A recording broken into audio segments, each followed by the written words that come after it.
Okay guys, so now that you have taken the pieces of your stove out of its carrying bag, we're going to go ahead and do a quick inventory to make sure you have all the pieces that you need to assemble the stove, and then I'll go through the assembly process. To start, you should have 4 pieces here. These are going to consist of the main stove structure. We have a front piece, a back piece, and the back piece is completely solid, so there's no other carvings in it except for these 2 little notches in the top. And these 2 little notches are going to be consistent with all 4. That's where the burner support pieces, these 2 right here, are actually going to slip into. And we have 2 side pieces. You can note the side pieces by this slot right here that is in the bottom.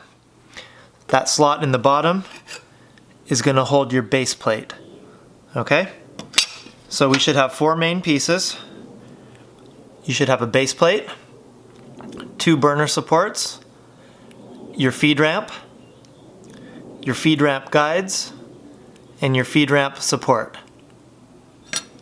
Once you have all those, let's go ahead and assemble your stove. Okay, so we're going to start by grabbing your back piece, okay, and you're going to go ahead and put it in your hand like this. And grab one of the side pieces. Now, you'll notice here the opposing notches. Those just slip in like this at a 90-degree angle, and they should fit easily together. Boom, till it's seated completely. Okay, if you notice the top is nice and level. Alright, so I'm holding the back piece in my hand. I have one side piece on. Now we're going to go ahead and put the other side piece on. Same thing. Go ahead, 90-degree angle, and stick them together. Alright, so now we have a U-shaped structure.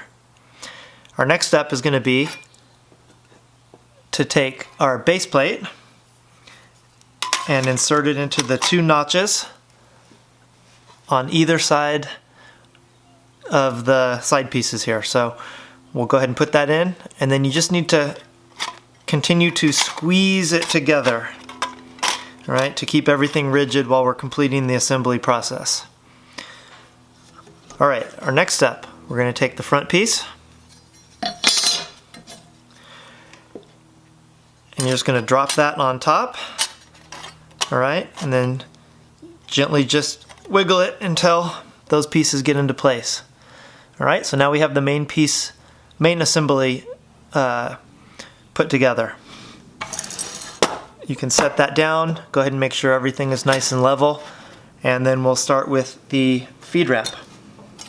Alright, so the feed ramp, you will notice that there is a notch in the bottom here. That goes away from the stove, so it's going to be like this. The notch is on the outside. You'll also notice 2 notches on either side. Alright, so we're going to take our feed ramp guides, and we're just going to go ahead and insert them into the 2 notches on either side. Alright, simple enough. So we have that. Then we're going to take our feed ramp support and go ahead and cradle it like this. Put your 2 fingers under the top part. And there's a little tab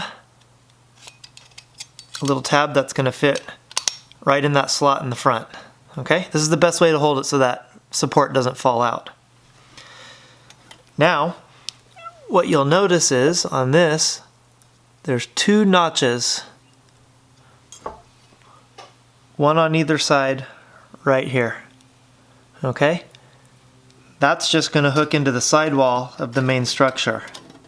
Alright, and the other one just slips on there and you level it out. Alright, you have the main stove set up now, so we're all good.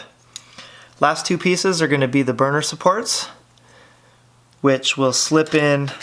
You can do them either, let me move this over.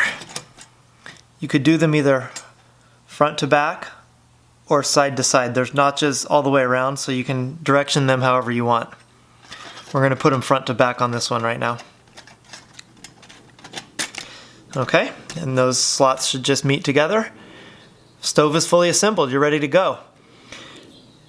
My advice now is if you need to pick it up and move it before you actually start your fire, is to grab the feed ramp support under like this and just pinch the feed ramp together.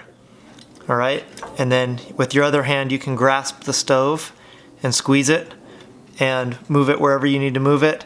Go ahead and set it down, and then you can let go. These pieces don't click into place, but they do form a nice solid structure once you have it assembled.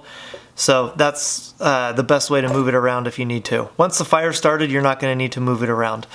It should stay in the same place until you're done using it and it's cooled off. All right, guys, well, that's it. Pretty simple, pretty straightforward. If you have any questions, go ahead and shoot us an email at the email address on our website, and we will be more than happy to help you out if you're running into any troubles. All right, have a good one. Thanks.